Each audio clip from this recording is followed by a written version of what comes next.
O hospedeiro. Na pequena cidade de Itajubá, interior de Minas Gerais, o doutor. Renato era o médico em quem todos confiavam. Um homem meticuloso com décadas de prática que conhecia cada paciente pelo nome e sabia dos males que os afligiam. Contudo, nas últimas semanas, algo perturbador começou a acontecer. Pacientes que antes estavam saudáveis começaram a aparecer em seu consultório com sintomas estranhos e inexplicáveis: fadiga extrema, pesadelos constantes e, o mais inquietante, uma sensação de estar sendo observado, mesmo em seus momentos mais privados. No início, Renato acreditou que era apenas uma coincidência. Talvez o estresse da vida moderna estivesse afetando a pequena cidade. Mas, à medida que mais pacientes relatavam os mesmos sintomas, ele começou a suspeitar que algo muito mais sinistro estava em jogo. Os relatos de pesadelos eram os mais inquietantes. Todos descreviam figuras de olhos negros, vazios, que os observavam do canto de seus quartos, incapazes de se mover ou gritar. Tudo mudou na manhã em que um de seus pacientes mais antigos, Sr. Amaro, foi encontrado morto em sua casa, a expressão congelada em um misto de terror e resignação. Renato, abalado pela perda, decidiu realizar a autópsia pessoalmente, procurando entender o que poderia ter causado uma morte tão súbita e, aparentemente, sem razão. Quando abriu o crânio de Amaro, o que encontrou não era humano. Preso ao cérebro do paciente, um pequeno implante metálico pulsando com uma energia que Renato não conseguia explicar. Era como se algo estivesse se alimentando da vida de Amaro, sugando lentamente sua vitalidade até não restar mais nada. Renato recuou, sentindo uma onda de náusea e pavor percorrer seu corpo. O que era aquilo? Como havia chegado lá? E mais importante, quantos outros poderiam estar afetados? Desesperado por respostas, Renato começou a investigar seus outros pacientes.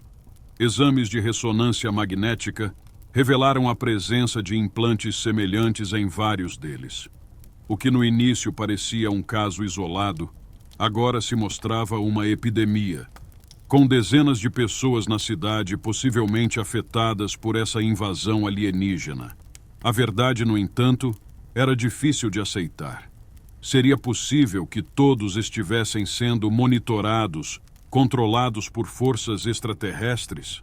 Renato, que sempre confiou na ciência e na medicina, viu-se confrontado com algo muito além de sua compreensão. As noites que se seguiram foram atormentadas por pesadelos. Ele próprio começou a ver as figuras de olhos negros, sentindo sua presença no quarto, ouvindo sussurros em uma língua desconhecida. Ele sabia que estava se tornando um deles, um hospedeiro. A paranoia se instalou. Renato sentia-se observado a cada instante. Seus movimentos tornaram-se hesitantes. Sua mente se obscurecia como se uma sombra estivesse se infiltrando em seus pensamentos mais profundos. Em uma última tentativa de salvar sua sanidade, ele decidiu remover o implante de um de seus pacientes ainda vivos.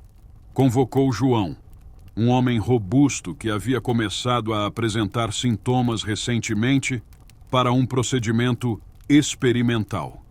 No entanto, quando João chegou à clínica, algo estava diferente.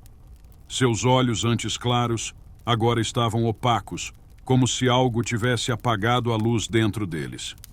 Renato tentou falar com ele, mas João não respondia. Apenas o observava com uma expressão vazia. E então Renato sentiu, pela primeira vez, uma dor lancinante na cabeça, como se algo estivesse perfurando seu crânio por dentro. Caiu de joelhos, a sala girando ao seu redor. As figuras de olhos negros estavam ali, não mais nos cantos, mas ao seu redor, observando, aguardando. Ele sentiu o implante se ativar, a dor se intensificando enquanto sua visão escurecia. Renato compreendeu tarde demais que ele próprio havia se tornado um hospedeiro. Quando os outros médicos encontraram Renato no chão de sua clínica, ele estava inconsciente, com os olhos arregalados, mas vazios, como se a essência de sua alma tivesse sido drenada. Eles atribuíram sua condição a um colapso nervoso, incapazes de compreender a verdade sombria. Itajubá voltou à sua rotina, mas aqueles que continuaram a sofrer com os pesadelos sabiam que algo havia mudado. Renato, agora um prisioneiro em sua própria mente, compartilhava sua existência com a entidade que o invadira. Ele se tornara parte de algo maior, um elo em uma corrente alienígena que se espalhava silenciosamente pela cidade, aguardando o momento certo para tomar controle completo.